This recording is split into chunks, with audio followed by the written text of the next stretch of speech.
A little background into the female African American population. For every dollar made by a white non-Hispanic male, a black woman makes 63 cents to the dollar.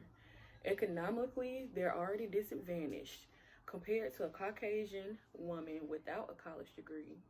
A black woman with a college degree would still make half the wealth. Also, within the workplace, black women are 2 to 3 times more likely to make a sexual or discriminatory claim against employers or other coworkers.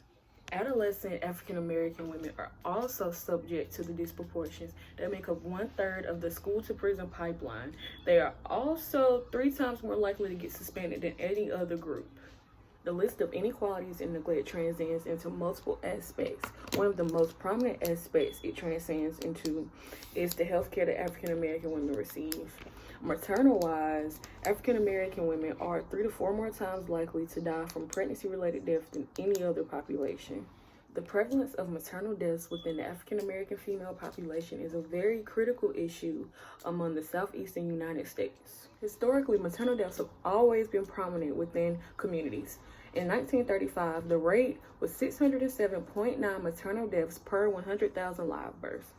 As of 2015, the rate was 26 maternal deaths per 100,000 live births. The decline of maternal deaths was greatly appreciated. Although once it was segmented and analyzed by racial group, a disparity was recognized. The disparity being that African American women were still dying at a higher rate than any other population. The disparity was noticed around 1950, and it was noticed that African American women were dying 3 to 4 times more than any other population group. And this rate has remained unchanged for 60 plus years. Health disparities typically derive from social determinants of health, such as income, education, lack of access to health care, socioeconomic status, and this is where people believe African Americans tend to lack. Black women are less likely to be insured, and they're also less likely to receive prenatal care. Black women also experience chronic diseases at a higher rate as well, such as hypertension, cardiovascular issues, and diabetes. One may say this is where the disparity is coming from, which is partly true, and I say partly due to the fact that women who are not lacking access to health care, education, and income are still experiencing pregnancy-related deaths at the same rate. Georgia is ranked #1 in the country for having the highest maternal mortality rate. Its rate exceeds the United States average by 25%. Along with Georgia, South Carolina and Florida also have some of the highest maternal mortality rates. Accompanying them is Mississippi and Alabama.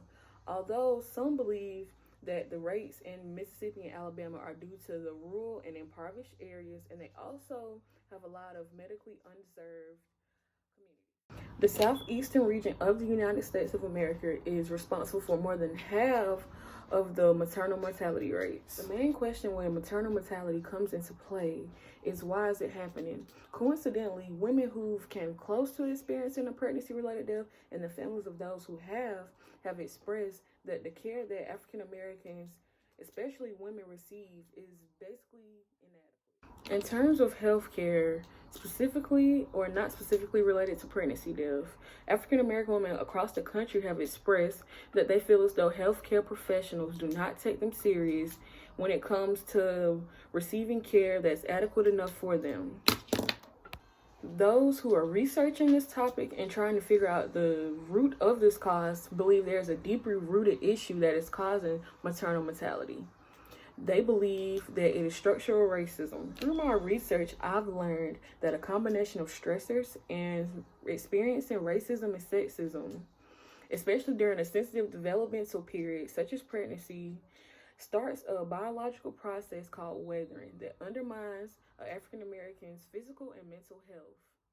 The long-term psychological toll of racism puts African American women and their infant lives at risk.